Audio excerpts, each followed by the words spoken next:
Magsisimula na mamaya yung playoffs ng PBA at ang magiging laban dyan ay itong NLEX Road Warriors kontra dito sa San Miguel Beermen at itong Converge Fiber Xers at ito namang Barangay Ginebra.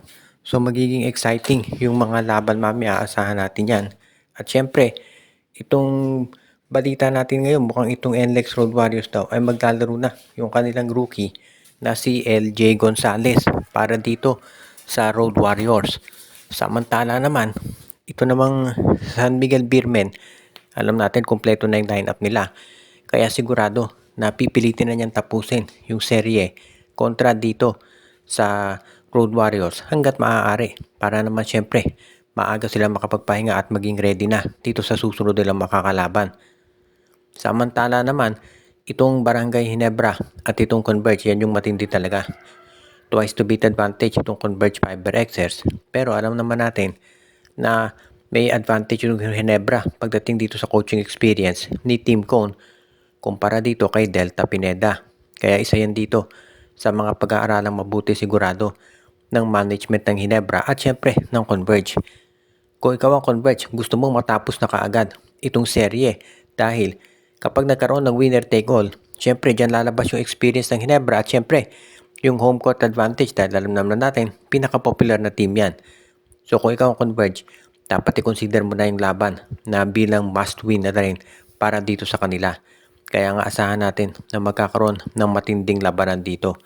Ngayon, pagdating naman dito sa tinatawag natin na iba pang malaban, yung sa TNT, sa Magnolia at dito sa Rosa at sa Meralco, sigurado magiging exciting din yan. Pero sa ngayon, ito muna, San Miguel NLEX at itong sa Barangay Ginebra versus dito sa Converge. Totoo nga ba na itong kampo ni Greg Stotter ay pumipili kung saang team siya sasali? Dahil sa ngayon alam na natin na open na itong si Greg Stotter na maglaro muli dito sa PBA.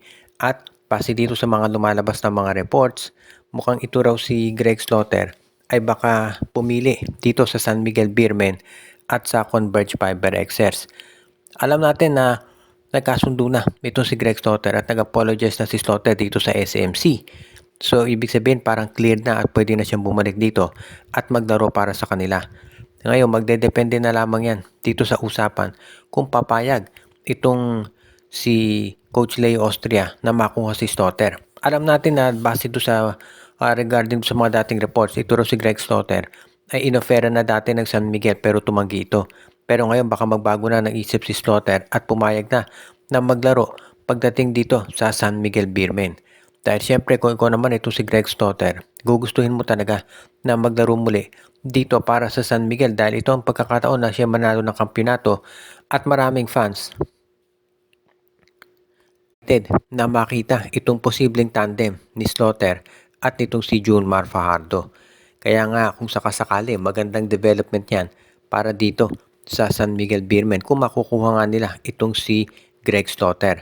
Sa panig naman ng Converge, syempre matindi rin kung makakuha nila si Stotter na magkakaroon sila ng triple tower kasama itong si Justin Arana at Justin Baltasar. So kahit sino doon sa dalawang teams na makakuha kay Greg, sigurado na malaki magiging contribution nito doon sa kanilang lineup.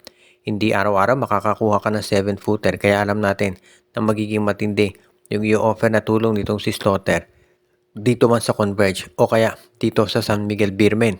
Kaya sigurado na magiging isa to sa mga very interesting na sidelights dito sa ongoing na playoffs. Ito nga bang si Jeyo Chu ay maglalaro na dito sa PBA? Ayon dito mismo sa kampo ni Chu, nakakuha na siya ng 3-year offer mula dito sa Terra Firma Jeep at malapit na raw niya ito na sabi nga ay naglilin siya na tanggapin. Si Chu ang number 1 draft pick at mataas ang expectations ng tao dito. Alam natin na hindi maiiwasang ikumpara yung ilalaro ni Chu kumpara dito sa number 2 pick na si Juan Gomez de Leaño. Dahil marami nga na nagsasabi na si de Leaño dapat ang maging Rookie of the Year. Pero hindi pa natin nakikita kung anong nilalaro ni Chu dahil katatapos lang ng kampanya niya sa MPBL. So, kung mapunta to sa Terra Firma, syempre malaking bagay yan dito sa second conference dahil ang kulang talaga sa Terra Firma ay center. So kung makukuha nila si Jeyo Chu, magiging magandang bentahe yan para dito sa koponan. Lalo na at naghahanap sila ng improvement dito sa kanilang ilalaro sa susunod na konferensya.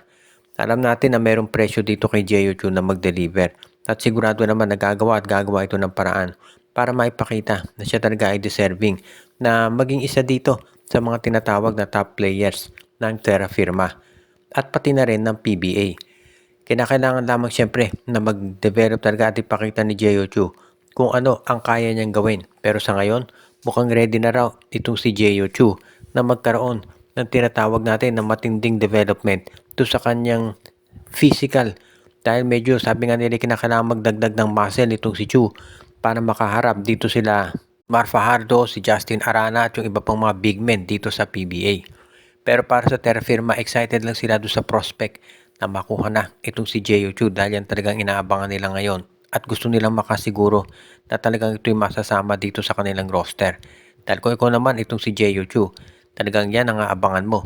Yung magkaroon ka ng chance na patunayan sa lahat na ikaw ay ready na maglaro talaga dito sa PBA. At ang huli nating balita, itong nga bang Barangay Ginebra ay kinakausap na itong TNT para sa isang posibleng blockbuster trade. Ray Parks for Jamie Malonzo.